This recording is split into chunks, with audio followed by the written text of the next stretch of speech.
vos soldats. Tricherie WhatsApp, jeudi zap, and together stand up pour le mérite. Big up! Les dés sont jetés pour les examens scolaires 2022. Une session placée sous le sceau de la lutte contre la fraude. Une cause qui invite toutes les parties prenantes à agir avec responsabilité pour des examens de qualité. À la tribune du lancement officiel du baccalauréat, du BEPC, brevet d'études de premier cycle, et du CEPE, certificat d'études primaires élémentaires 2022, la ministre de tutelle sonne la mobilisation de la communauté éducative nationale. Le stade olympique de Yamoussoukro, flambant neuf, avec ses 20 000 places, homologuées il y a quelques semaines par la FIFA, a été officiellement remis aux autorités ivoiriennes. Le ministre Dan Opola a symboliquement réceptionné les clés avant de visiter tous les compartiments de l'édifice. Les vestiaires, l'infirmerie, les tribunes. Au cours de cette première session, le comité de gestion locale a procédé à l'adoption du compte-rendu de la 4e session tenue le 21 décembre 2021 et fait le suivi de la mise en œuvre des recommandations. Par ailleurs, la direction de zone sud-ouest de l'OIPR a fait 2 communications. L'une a porté sur le bilan des activités du premier trimestre 2022 et l'autre sur la mise en œuvre de la Convention de la gestion durable des ressources du lac de Bio. Du bilan du premier trimestre, il faut retenir un taux de réalisation de 15% sur 25% attendu, avec une performance de 60% atteinte. Quant à la Convention sur le lac Bio, les membres ont pu noter le regroupement des pêcheurs et mareyeurs en association et la mise en œuvre de divers projets à leur bénéfice. Autre temps fort de cette première session, la visite des membres du comité de gestion locale sur les îles du lac de Bio. La Côte d'Ivoire va renforcer sa coopération avec la Tunisie dans le domaine du numérique. Le pays abrite depuis lundi la 6e édition du Salon international des TIC, qui veut renforcer la coopération entre les pays africains dans ce domaine. Ce mardi à la primature, le Premier ministre a eu une séance de travail avec la délégation.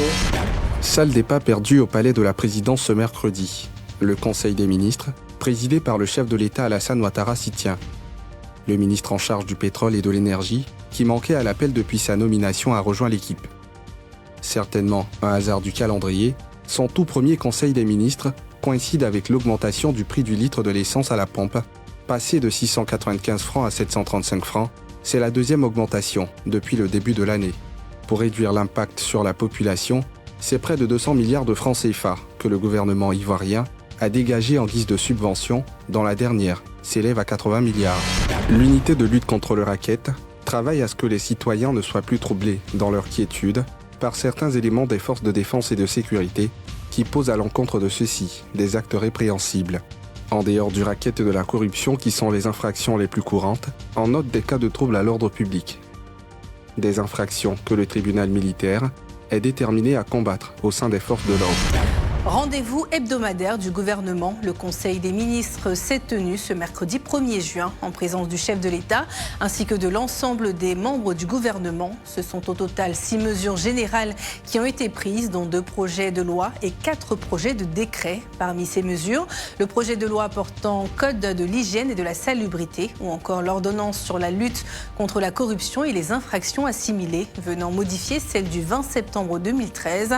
À l'issue de la rencontre, le porte-parole du gouvernement s'est exprimé devant la presse. Comment sensibiliser et inviter les Ivoiriens à adopter les bons gestes pour préserver un environnement sain? Pour répondre à ces différentes questions, le DG de l'assainissement et de la salubrité en Côte d'Ivoire, Ouattara Lanzeni, était l'invité de la tribune Tout savoir sûr, qui était axée sur la lutte contre l'insalubrité et initiée par le Centre d'information et de communication gouvernementale, le CICG, sur sa page Facebook. Selon le DG de l'assainissement et de la salubrité, le niveau d'insalubrité enregistré dans les communes est dû à la gestion insuffisante des déchets, à un désordre urbain favorisé par l'incivisme des concitoyens. Il est aussi revenu sur l'objectif des taxes d'enlèvement des ordures et d'assainissement prélevées à chaque citoyen sur leur facture CIE et SODECI. Réunion de plaidoyer et de mobilisation des ressources pour le financement du plan Zéro Lèpre à l'horizon 2030. Y prennent part les experts des maladies tropicales négligées de la peau. Après la lecture de la déclaration d'Abidjan issue des travaux des partenaires par le ministre en charge de la Santé, le Premier ministre Patrick Hachi a indiqué l'engagement du gouvernement pour l'éradication de cette maladie, invitant tous les acteurs à davantage d'implication. Je voudrais vraiment rassurer les Ivoiriens que le gouvernement est en plein travail pour améliorer donc aussi bien les infrastructures, les équipements, mais surtout la qualité des soins. et les rendre accessibles à tous nos parents avec la couverture maladie universelle qui est un processus qui est en cours et qui va prendre de l'accélération ces prochaines années.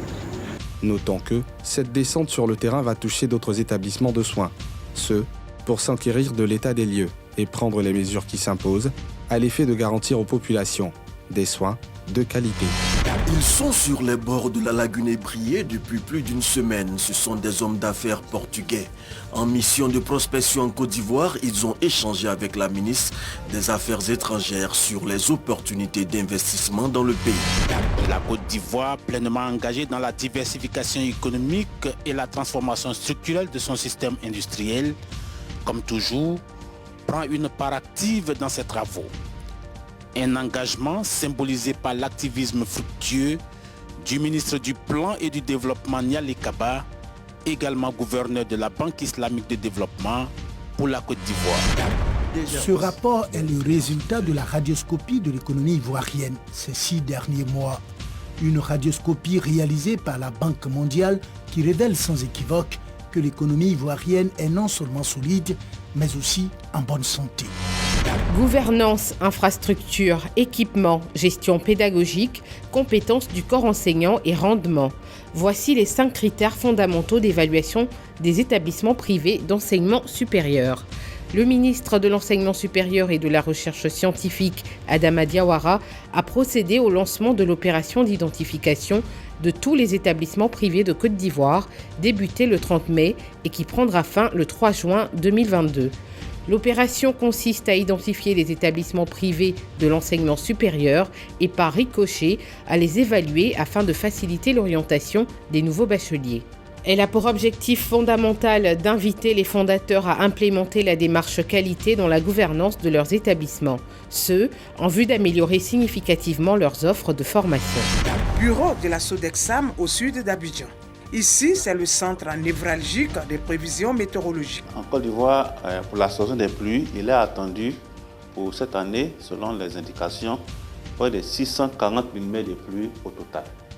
Et nous sommes aujourd'hui à 316 mm de pluie. Donc déjà à 1 mois et demi, on a déjà atteint la moitié. Le mois de juin est le pic de la saison des pluies. Donc nous nous attendons pour le mois de juin à vraiment des intensités un peu plus fortes. Saison des pluies rime entre autres avec éboulements, inondations et plusieurs autres dégâts humains et matériels. Le groupement de sapeurs-pompiers militaires s'est dit prêt à la tâche. Nous avons rappelé tous nos personnels qui étaient en congé pour avoir le maximum de personnes disponibles. On a mis en œuvre tous les moyens qui peuvent nous permettre d'accéder à tous ces sites. Les premiers secours certes, mais les questions de prévention de risques et de catastrophes naturelles ne sont pas à occulter. L'Office national de la protection civile en fait son affaire.